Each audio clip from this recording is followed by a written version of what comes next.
Hello and welcome to the Connecting Africa Digital Week, brought to you in association with the 20th anniversary of AfricaCom, the largest tech and telecommunications event on the African continent. In this webinar, we're taking an in-depth look into the African startup ecosystem, upskilling and scaling up Africa and where the key opportunities exist. And we're very pleased to have with us today our panelists, Meryl van Zelderen, who heads up Business Community Development at Edison, Bertel van Voigt, Business Development Lead at VCAA, and Maurice Otieno, General Manager at Meta. Thank you so much for joining us, everybody, and welcome to today's webinar. Thank you very much for the introduction and giving us the opportunity to speak about these very important topics. I'm happy to meet all of you who are listening to this webinar. So my name is Meryl van Zelderen, and I'm responsible for the Business Community Development at Edison, and Edison is a startup that started last year and is aiming to build an apprenticeship system to get young graduates into jobs and provide them with the job skills the industry needs. Hello everyone, thanks for listening in. This is Bertel from VCAA. I'm Business Development Lead, and as we are a small team, I'm also involved in other initiatives of VCAA, such as our annual startup research that we're doing, and I'll share some of our findings later on during the webinar. Hello for listening. Thank you so much. I'm Maurice from Meta. Maurice Otieno, the General Manager of Meta. At Meta, it's a club for entrepreneurs where we foster collaborations through introductions and a couple of events that we do globally in Hong Kong and also in Nairobi, to be specific for Kenya, for the African context. I am glad to be here. Thanks. And first up, talking about Edison today, is Meryl, and she's going to be talking about upskilling Africa. Hi, Meryl. Hi, thank you again. So yeah, I will shortly just introduce what Edison is aiming to achieve and what it's already doing. We started last year in October and started with our first cohort in December, January in Senegal. So Edison is combining online education from academic content, partnering with universities in the country where we are active and other universities or content of universities that try to give us the content we need. So we combine the online education with an apprenticeship at enterprises where we partner with in the country where we are active to make sure that the young people, graduates, get the job skills they need and also the industry needs. Job skills in this case is hard and soft skills, but I will come back to that later when I show you the results of the first cohort.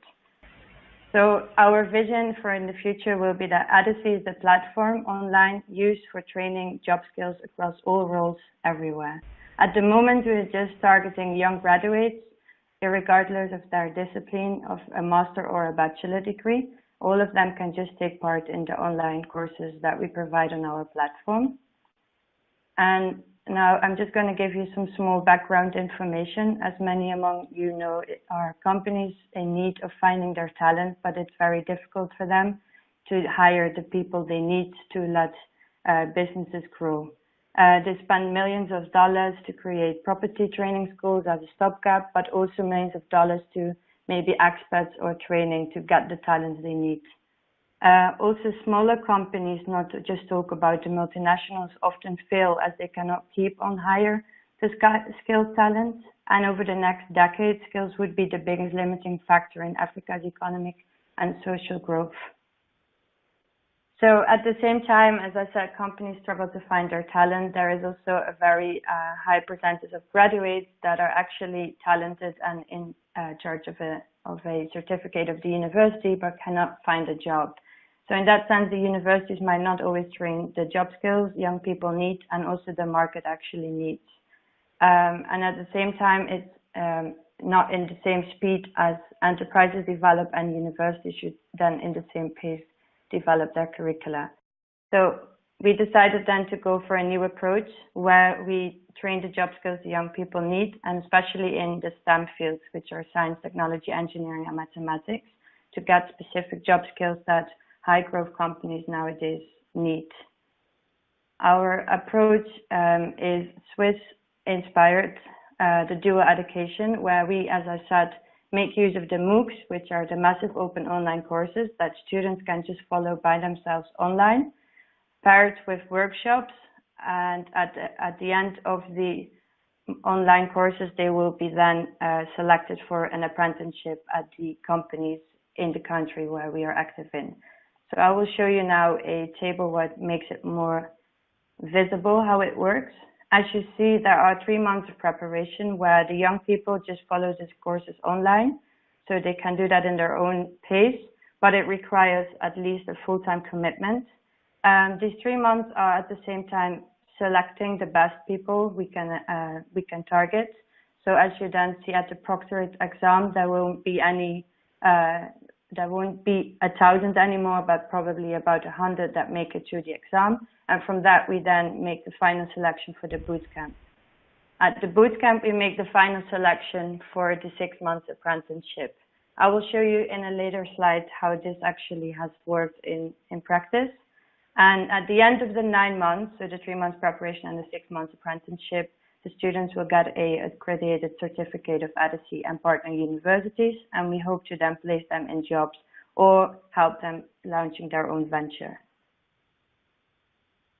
The cohort where I was talking about is called Software Leadership at the moment. Here you can see the curricula we have developed to make sure that the young people get the skills the industry needs.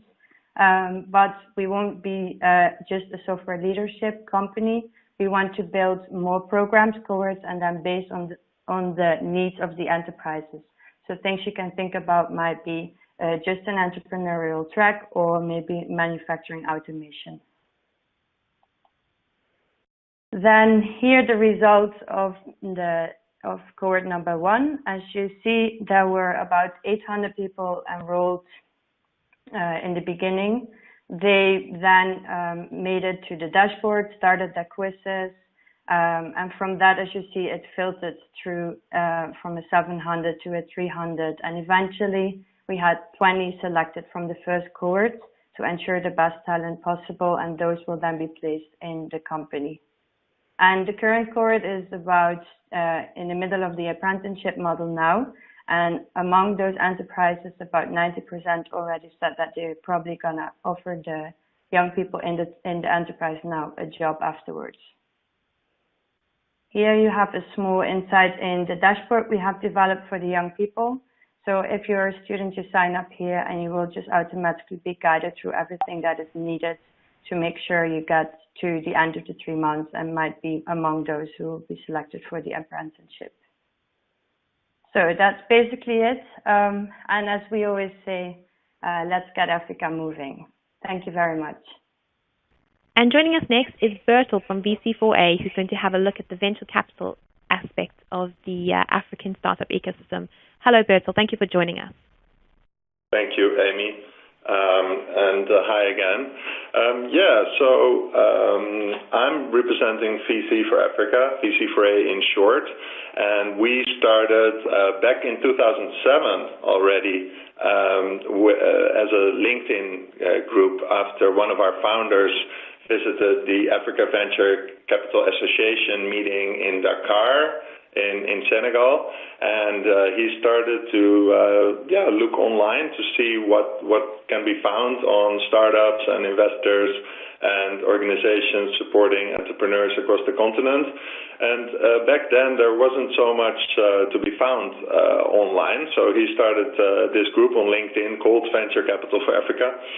And this group grew very rapidly. It's still one of the larger groups talking about this topic with about 13,000 members. And a couple of years later, he met another co-founder who was setting up a co-working space in Cameroon, in Buea. And this is Bill Zimmerman, and Ben White is the other founder.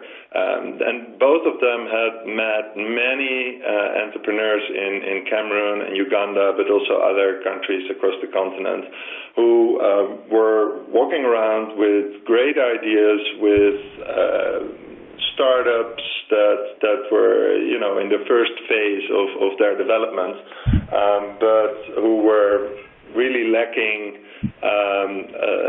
crucial things such as network, expertise, exposure, and of course access to capital.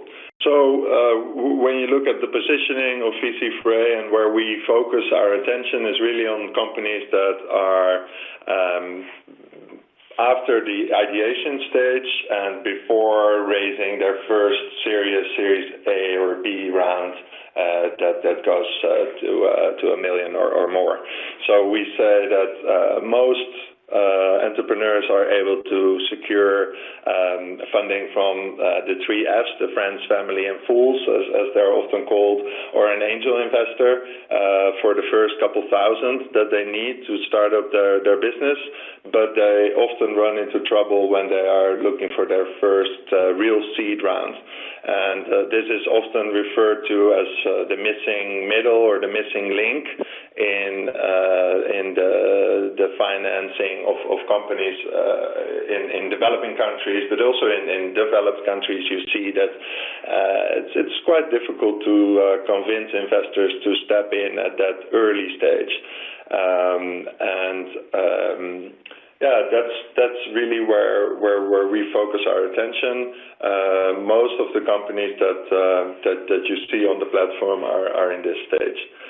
So when we look at the numbers of the community, we have 55,000 registered members now on the platform from 157 countries around the world. Of course, the majority of our members are coming from the African continent, but we also see people from the diaspora in Europe and in the US, but also other business people who have either worked in Africa or who are investing in Africa for different reasons. We have around 8,500 startup profiles from 45 African markets on the platform. There are 250 vetted business mentors who have stepped forward, who are offering their expertise free of charge to the entrepreneurs on the platform. Then there are around 1,000 early-stage investors who are using the platform to discover new potential deals. And we have 325 organizations in the different buckets that I just mentioned. So we have investment organizations, but also incubators and accelerators, multinationals, and also service providers towards those startups on the platform. And we have quite a large following on social media. So this is an overview of basically the reach that we have currently. There are also platforms in countries, but there are not so many platforms that are really focusing on the whole continent. And in that way, I think VC4A.com is quite unique.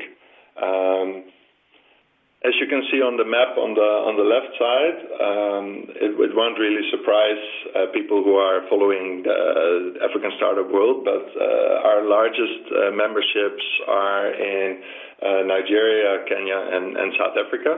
And then we also see a lot of activity in Ghana and Cameroon, Uganda. Those are the main countries. And then the second tier is Senegal and Ivory Coast in West Africa, Egypt and Algeria in North Africa, Ethiopia and Tanzania and also Burundi. And in Southern Africa, it's Zambia and Malawi and Zimbabwe. So those are really the countries where we see the most happening on the platform, and that's where we also get the most input in terms of the research that we do annually. So this research is now done for the fourth consecutive year, where we ask investors and entrepreneurs from our network to share data with us about their progress. And this year we got 591 responses from entrepreneurs to our online survey, and we used also information from the startup profiles that they fill in. And we got information from 1,866 profiles that were relevant for this year's outcomes. Of course, we focus a lot on funding with this research, but there are also other things that we look at. For instance, the stage that they're in. So they self-identify as startup in 68% of the cases, and 32% are seeing themselves as growth stage. And the way we identify startup stage is that they're still in the validation process to find the product market fit, and basically they're struggling to survive. The growth stage is where they really have a product in the market that is working, and they're looking to grow their team, they're looking to grow their market, and they're often also looking for growth capital. Another fact that we find interesting is that we also look at if they're making revenue and if they're making profit. So 71% of the companies that responded are making revenue, which is of course a great indicator that there is some initial traction. Because if people are willing to pay for your product, that means that you're touching on something that they want. And then 24% of the respondents are also recording profit, which is of course one of the main things that investors are looking at.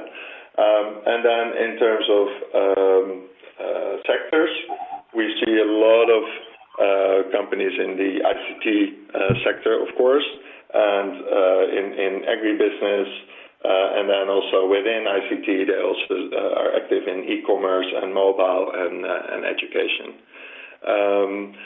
Another thing we're looking at is team composition. We're looking at how old they are, what their education is, what their gender is, how experienced they are, but also the team size. So 35% of the startups are composed out of one founder, but 36% are two, 70% are three founders, and 12% are four or more founders. Which is interesting because when you listen to investors, they often say that they are very reluctant to invest in single founder teams, because if something happens to that person, then basically they risk losing their money, and if there's a strong team behind it, then the risk is getting smaller when something happens to one of the founders. So when we then look at funding, you can see that the countries that I mentioned earlier are also well represented on the map on the left side. But if you look at the average investment size, you see that Egypt is leading the group, and that is really interesting because after what happened in Egypt, we now see that the startup community is really finding its feet again.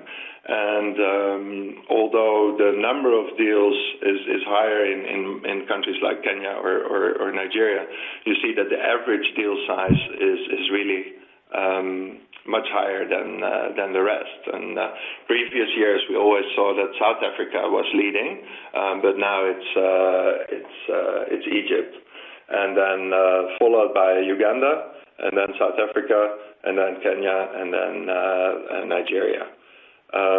But as you can see on the right side is that the deals are often quite small. The vast majority of the deals that have been reported by the entrepreneurs are under $50,000 US. And this really also ties into the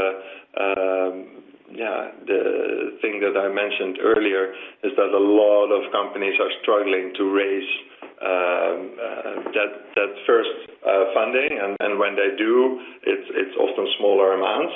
And the good thing is that we see the rise of angel investment across the continent, because if you look at more developed ecosystems, it's often angel investors that are putting in the first 20, 30, 50K that companies need to get off the ground. And the Lagos Angels Network in Nigeria is really setting the example for the rest of the continent, I would say. They are the most developed and most active angel group. They're organizing quarterly deal days, and they're really writing checks. But we see now across the continent angel groups coming together and doing deals together. I'll talk about that in a minute, because as we look at the investor side of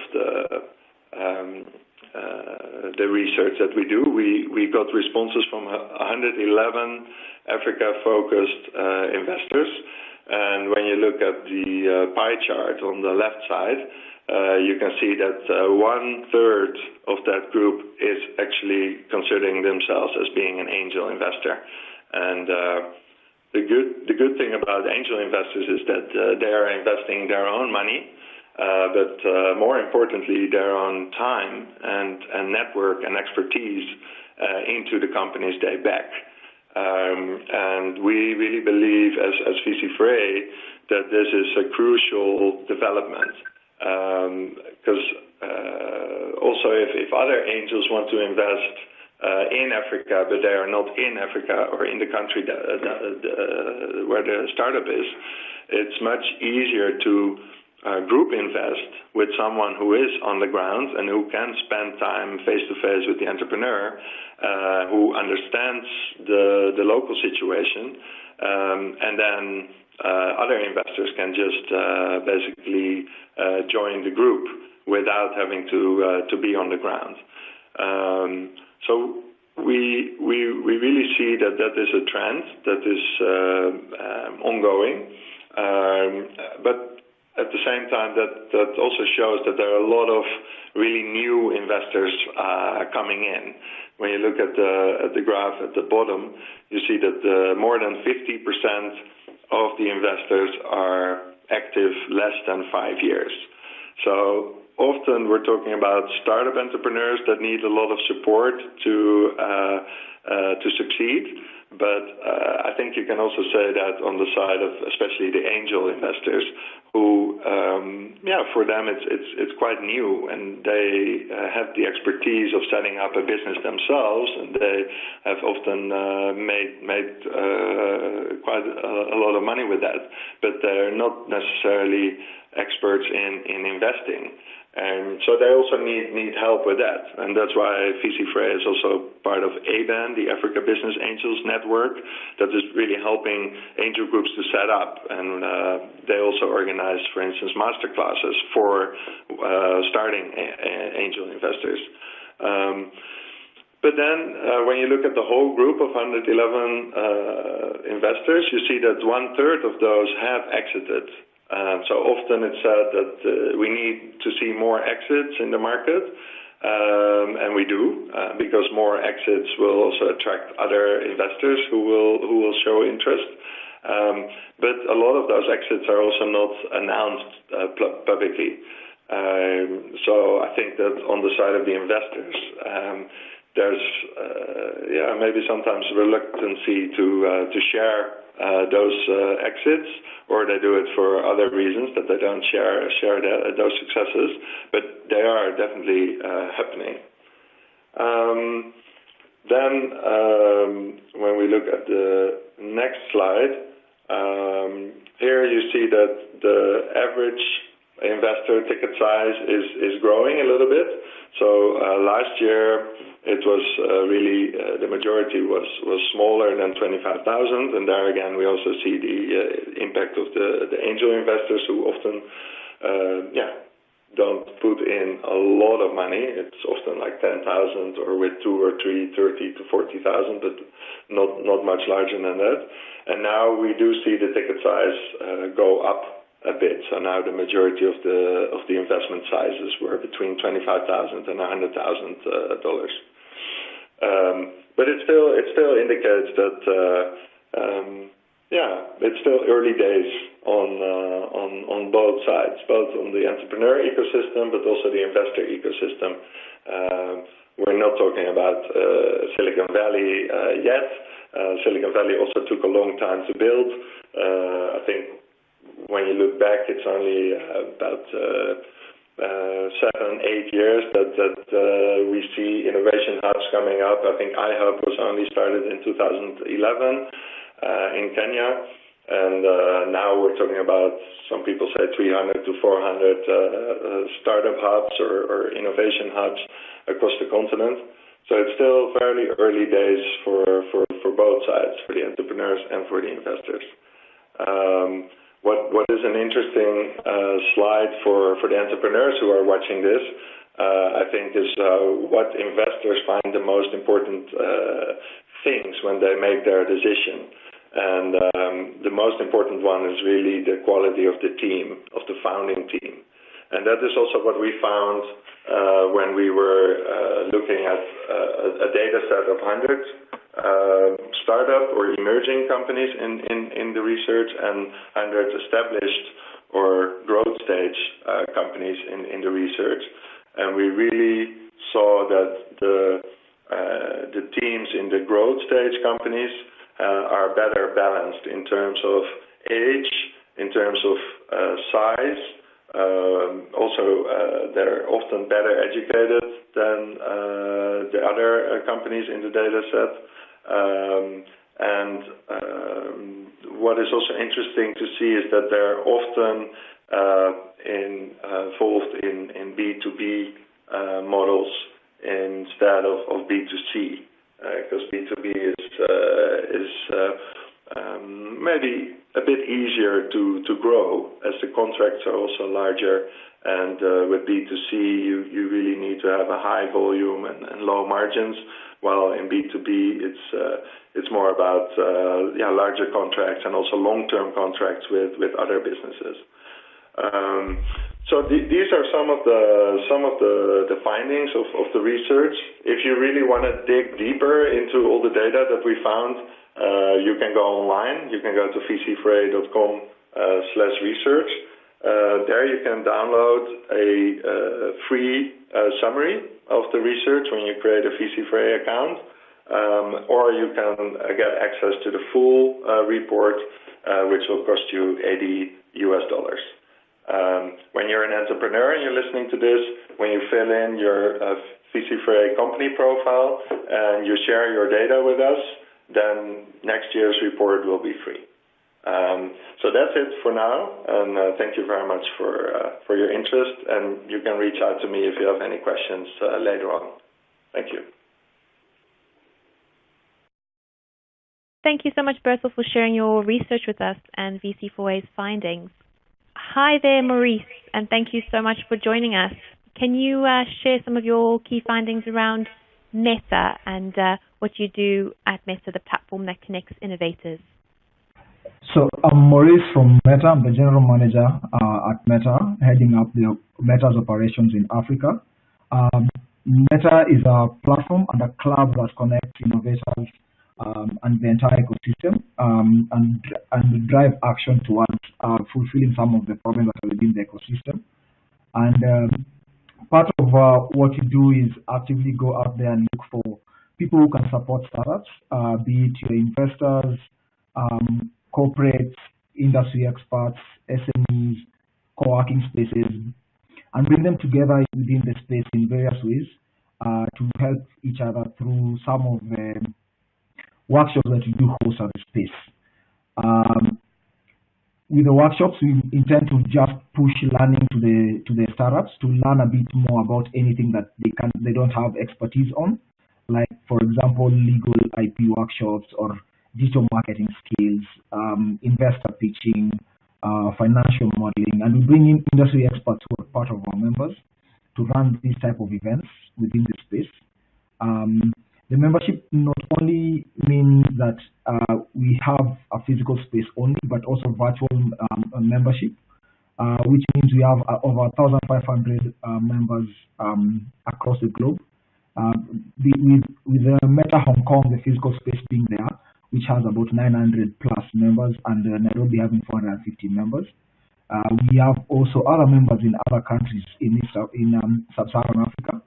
But the main thing for this is we're looking typically at your later stage type of startups who are past your incubators or your co-working spaces, but are looking for a place where they can maybe get access on how to expand their business into other regions. They're looking at a place where they could maybe hire the best talent that is available, but they don't know how to find it, or a place where they can find a point of contact in a corporate. So that's what we offer at Meta. And typically there are three things that we do give our entrepreneurs as a value addition, which one is the space itself. So we have physical spaces. In Nairobi, we do have a physical space of about 3,000 square feet and over 350 members from all sectors. Within the space, we host about 22 to 30 events in a month, but majorly this is just to foster the networking bit for the startups, so they can meet the right people at the right time whenever they need them. Next thing is the content. So as I initially indicated that we are not sector specific, that means we do have people from agri, health, to other sectors, to other sectors that are very nascent in sub-Saharan Africa, like IoT and AI, and they do share a couple of things that they do have and learn from each other, and this makes it easier to just leapfrog to the next, to leapfrog their innovations or their entrepreneurial skills to the next level. Then lastly is the network. So as I had mentioned also earlier, is that we do have a network of different people who support entrepreneurship, that be it investors or corporates within the space. Your investors come in to just learn of what are the types of investments that they can make within sub-Saharan Africa. What are the types of technologies that are going on here that might be worthwhile looking at, as well as the corporates coming for the same thing to see what type of innovation might be incorporated into their companies and help them grow their business. As well, the startups coming just for more of the learning, funding, as well as hiring, and also just networking in general. The spaces that we build are very complementary to what we offer, which is the network and content. They are not the main offering for us. They are supporting, because as I said, we work with the later stage startups a lot. Not that we don't prefer early stage startups, but later stage startups are the ones that we see there's a gap in terms of supporting them. And with that, the space is just a place where they can come and unplug. But typically they have their offices, a place where they can work, brick and mortar space, and internet. The content is the other thing that we really focus on, because content for us is not something you can peg a value onto it, not unless you go back to school to learn how to be a lawyer for your company. And being a startup, you have no time to learn all these things. So you need to just come into a workshop setup and learn a bit and go away without a lot of time commitment, because you also really need to go run your business at the same time. That in particular gives us now the last thing, which is the main offering, which is the network. The network for us is exposure to the right people, exposure to people who can give you instant results, people who can give you, as a startup, you don't have time, as an investor, you don't have time, you want to meet the right people at the right time. And that's what we do within this space. Just to go into a little bit of numbers. So last year, by last year, April, we already had like 350 members in sub-Saharan Africa. In Kenya in particular, we had 300 members. But globally, we had 1,000 plus members, because Hong Kong had already launched earlier, so they have over 1,100 members. And these are individual members who pay month on month, who and visit the space regularly. On a monthly basis, we have about 600 to 700 walk-ins of people who come to work with us. So those are the numbers, but physical spaces that we do have around the globe are only two as per now, which is Hong Kong and Nairobi, but we are launching Beijing and Bahrain soon. This is just majorly helping us to have that global print and to encourage the entrepreneurs who are in these other continents to see the opportunities that are here that they can exploit, as well as the investors who are in those other continents. And also vis-a-vis also and vice versa, basically. The entrepreneurs who are on this other end can also cross over to some other countries in Southeast Asia, and we just want to be those people who can open and give them a soft landing in those areas. So Beijing will be going live in the last quarter of this year, which will be very exciting. We've positioned ourselves in a situation where as a member, you are a member of a club where you can visit any location and have access to that location as well as its network without paying, considering that we are trying to make it a flat world for all our entrepreneurs. So our vision is to have over 10 venues globally in the next 5 years. Right now we have about 4, so that is a great progress for us, and we look into launching other places with other great partners. Yeah, that's it from my end, and I'm glad to be here. Looking forward to listen and hear some questions from you guys. Thank you so much for sharing your insight, Maurice. I would like to open this up to the entire panel to weigh in now.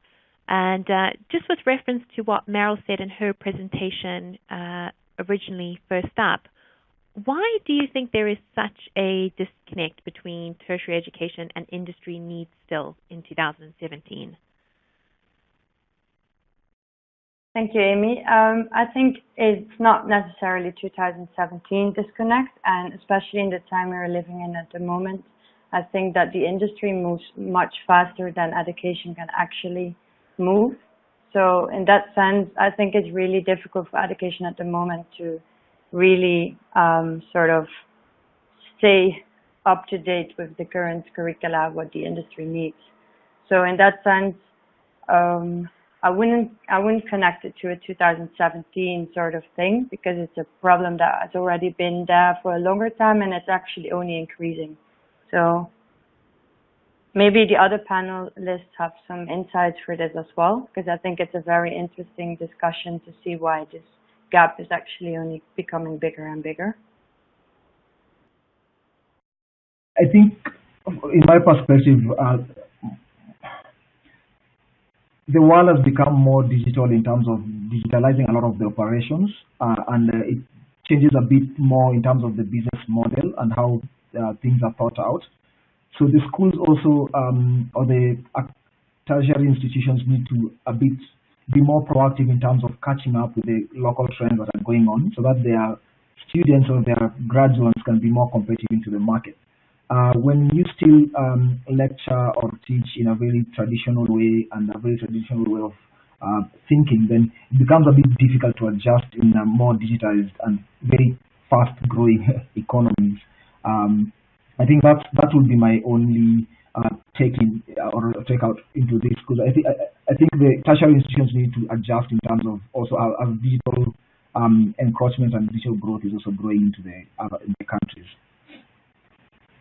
Yeah, and I think it's also important to note that I don't think this is necessarily just an African issue, or, you know, quote unquote, like a third world, issue. I feel that it's kind of something that has been quite pervasive over a lot of schooling systems all around the world. There is a little bit, sometimes, a disconnect between the theory and the practice, just generally, not just, the theory and, 21st century skills, as it were. So I think a lot of education systems around the world are starting to take notice, but speeding it up is another thing entirely.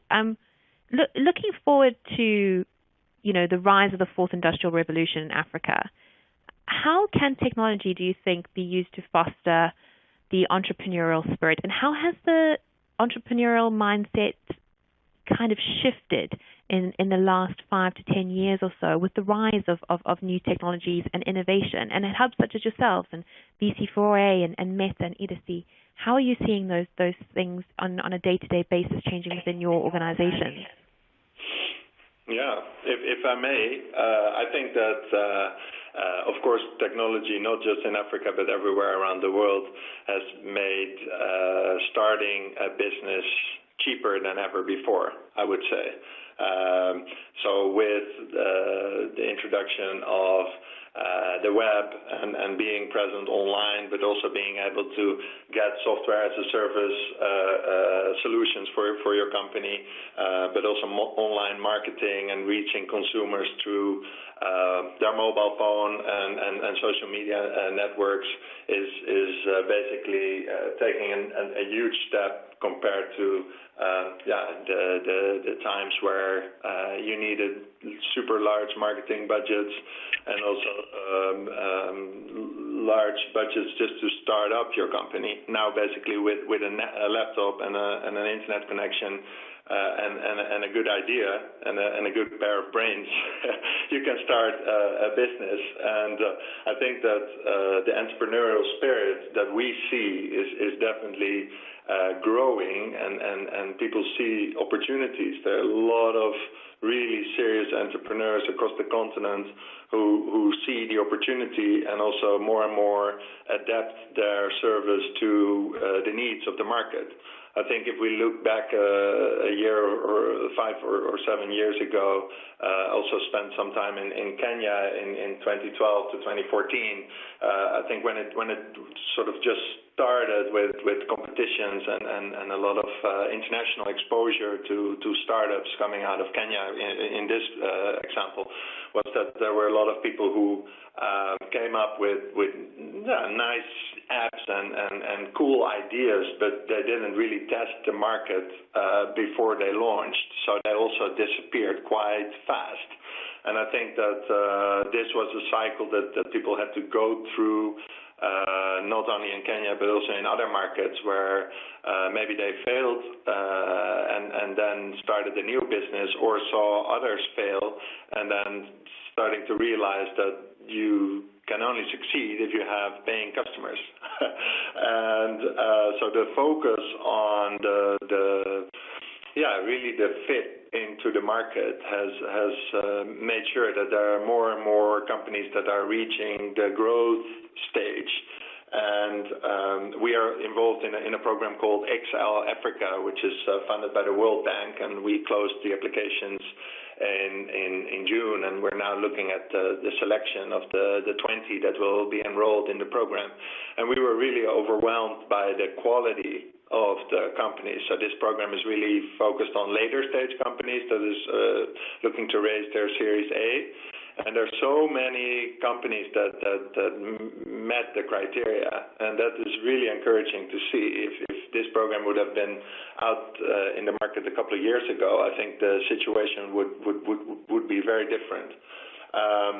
So I would say that there are a lot of people that see the opportunity, and they also see that they have an advantage over large international players that come into the market, because they understand the market and the culture and just the way of doing business much better.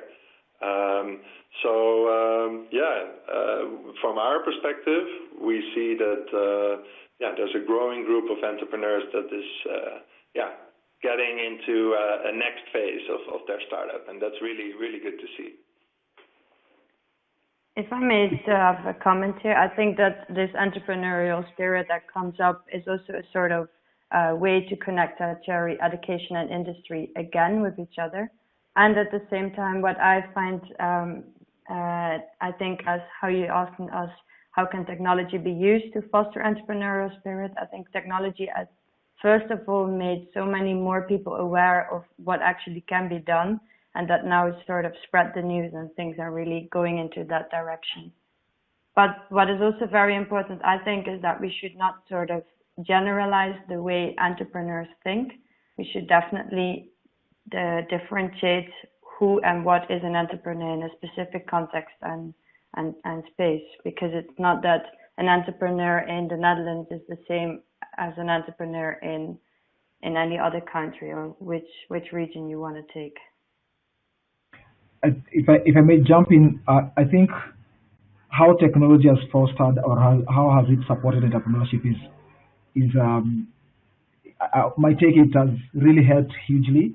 First of all, with the internet penetration, I'm talking about in terms of sub-Saharan Africa, and I'll link it up to the other parts of the world and how it has helped.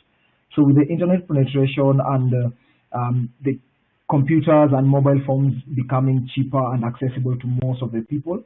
That means any entrepreneur who has a product in Europe can easily sell it into let's say Kenya, for instance, because marketing has become easier, the reach has become easier. So you find most entrepreneurs are not looking at their solutions or even as their business as a local business. They're looking at it as a global business, and that's how tech has helped it. And that's why you see most of the entrepreneurs going for the mobile apps or tech-enabled solutions, because these are things that they know that can easily be scaled across locations.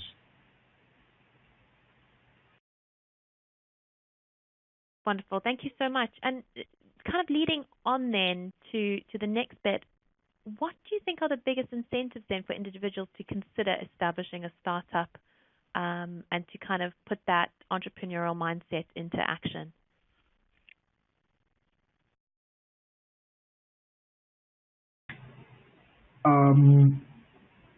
I think the biggest incentive that I see most people having is when they, okay, as an entrepreneur, you identify the gap, and the fulfillment that you get is that you can solve a problem that is harming a lot of people. So there's that self-satisfaction of that I've built something that is making people use my product and solving a couple of problems. But if I got your question correctly, I think that would be the first incentive for me or for anybody that I know as an entrepreneur to build any solution out there. But the other thing, of course, is the bit where is it sustainable? Is it paying your bills, or is it actually eating up into your credit cards? But the main one would be solving a problem that most people like out there, and it's a needed problem, a needed solution. Sorry, that would be my first take. But I think most entrepreneurs would like to see. Yeah, indeed. I totally agree with that. In the literature, these people who see those gaps are called opportunity-driven entrepreneurs.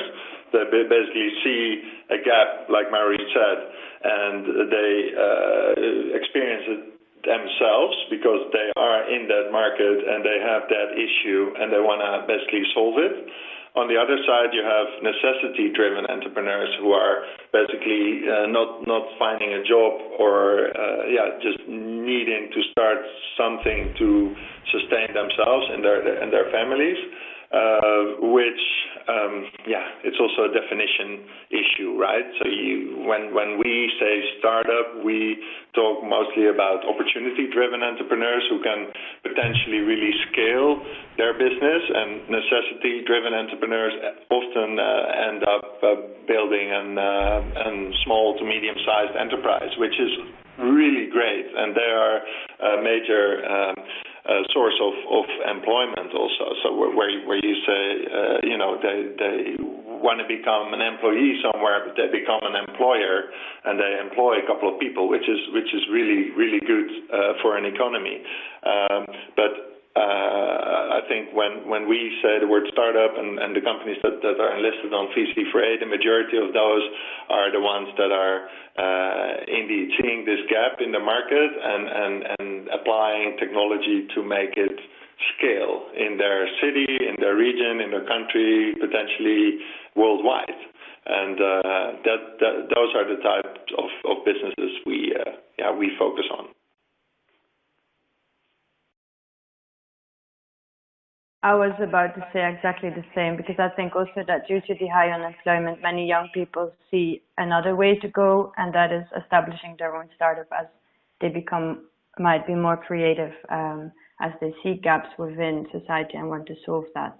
And at the same time, I could imagine that the difficulty between, or you're going to find a job, so you're going to be among all these applicants, or you're going to just start your own adventure and you start your startup, it might be the same competition.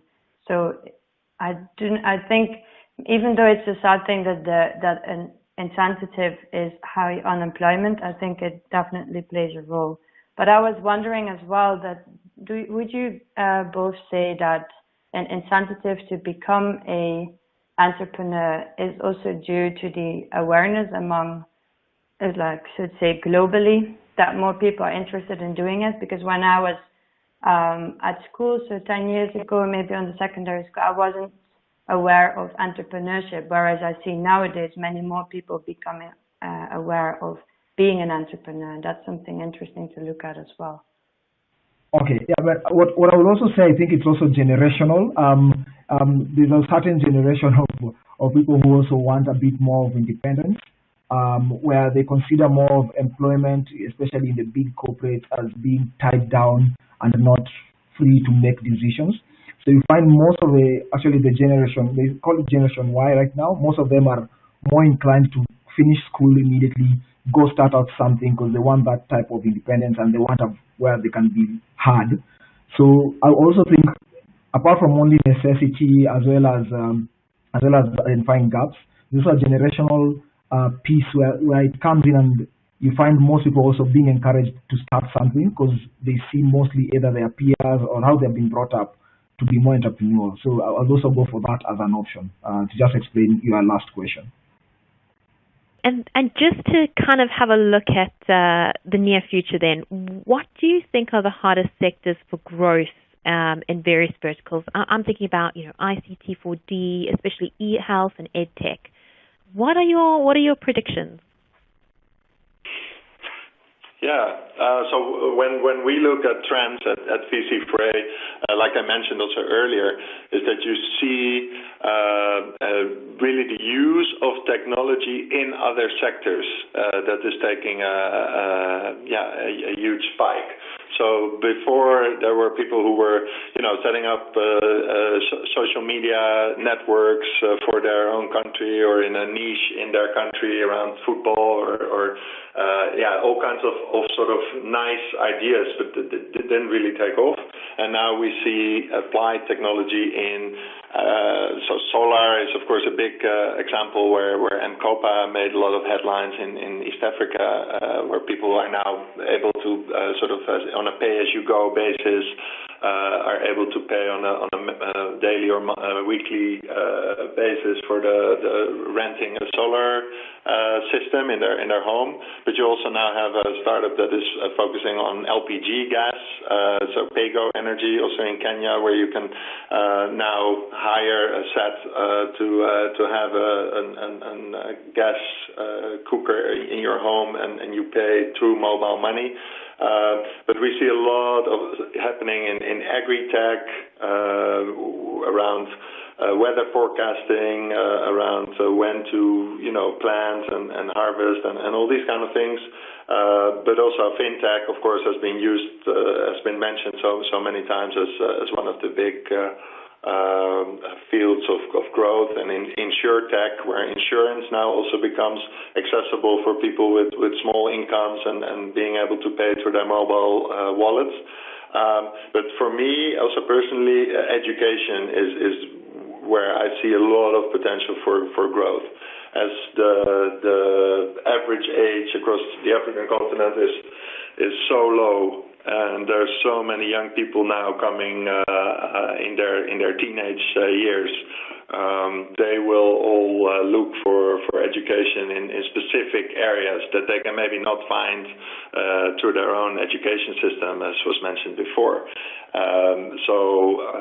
We've seen a couple of also internationally, a couple of large massive online courses platforms come up, but not really one of them has taken the lead. And I think that there's still a lot of room for improvement, also targeting people in developing countries who are mobile first and who are looking for a lot of content, but that is not maybe specifically tailored towards them.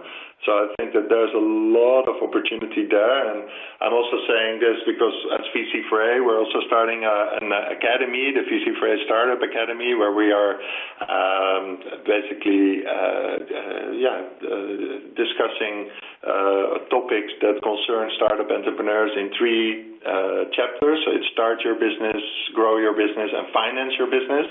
And we've built out a curriculum where people can go in and they can follow some theoretical insights, so that there's a presenter who's presenting the different topics of why is it important to have a co-founder, for instance, in the Start Your Business course. And then we interviewed experts, entrepreneurs, investors, and also people from incubators and accelerators. Also Aaron from Nest, who is behind behind Meta. He's also there. And so that's why I'm also having a personal interest in this. If you're interested, you can go to vc4a.com/academy. And it's free for entrepreneurs to follow.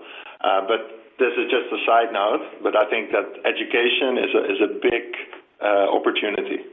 I think as me coming from EdTech or from the EdTech perspective, I think education is definitely one of the most interesting sectors because education touches also all the other angles what we just discussed in terms of agriculture, banking, and all the other sectors that are in need of people with more skills. So education, therefore, could maybe solve more than just one sector at once. And when it comes to the content, how to develop the right academic content or educational content for those young people, what I think is very important then as well for an EdTech company to partner with connectivity companies to make sure that more people can actually jump into these online things, because it's still a fact that not all the young people are able to connect to the online courses. And when we want to reach a higher public, then we need to partner with those to make sure that more people can join. Yeah, I will also agree with Bachil in terms of the sectors that I think are hot right now. Again, speaking on a sub-Saharan perspective, because these are the problems that these sectors are solving problems where the government does not have a lot of solutions or support in these sectors. The other sector that I would also mention that I think either Bachel you will have either mentioned it or not, but I think supply chain and logistics is also a huge sector where you see now like the likes of Trigger Food who are just killing that supply chain between farmers and the real consumers out there. Of course, the other one that I will also mention is InsurTech. I mean, fintech in Kenya and in Sub-Saharan Africa has been pretty done well, especially in Kenya where there's advancement. There's a lot of advancement in terms of M-Pesa and really breaking down the monotony that the banks had to even open it up the other sectors like e-commerce, payments, and remittances. But InsurTech has not yet been cracked a lot in terms of the bottom of the pyramid type of insurance technologies. I only know of about 2 or 3 startups that are doing this, and I believe there's a huge gap within those sectors. So apart from health tech, ed tech, that Batil and Meryl had already mentioned, I think I would also add their supply chain as well as InsurTech. When it comes to all the topics we discussed, one of the most important things to make sure that this can all grow in the right direction, I think it's even more important nowadays to really work together and not see each other as only competitors in the same sort of ad tech, ad health, whatever, all these technical companies are calling themselves, and then just work together to make sure that we can really make a huge step. Yeah, I do agree. I do agree with Meryl too. I think we also need to work together, and I'm very happy in terms of what, for example, VC4A is doing with supporting entrepreneurs at a very early age, and as well as also making them a bit ready for their Series A type of round, because that's what we need in Africa to just grow entrepreneurs. I also like to echo a couple of other guys like Urban who are working a lot with the angel investors. I'm sure these are things that the government or any other public figures will have easily helped, but then it's up to us to just come together and help out ourselves. Yeah, I think that's a great summation, and yeah, collaboration is key, as we've seen in this webinar. Thank you so much to all our panelists for sharing their expert knowledge and insight with us today. It was really, really a pleasure having you join us. If you would like to continue the discussion, please check out connectingafrica.com for all your latest news and industry developments, as well as @ConnectAfrica on Twitter, Facebook, and Instagram. And why not join us at the 20th anniversary of AfricaCom this November in Cape Town? It's 3 days of content, 400 speakers, 450 exhibitors over 2 exhibition halls, mapping Africa's journey through the 4th Industrial Revolution. All your details can be found on the screen. And thank you so much, and we'll see you next time for another Digital Week webinar. Thanks. Bye.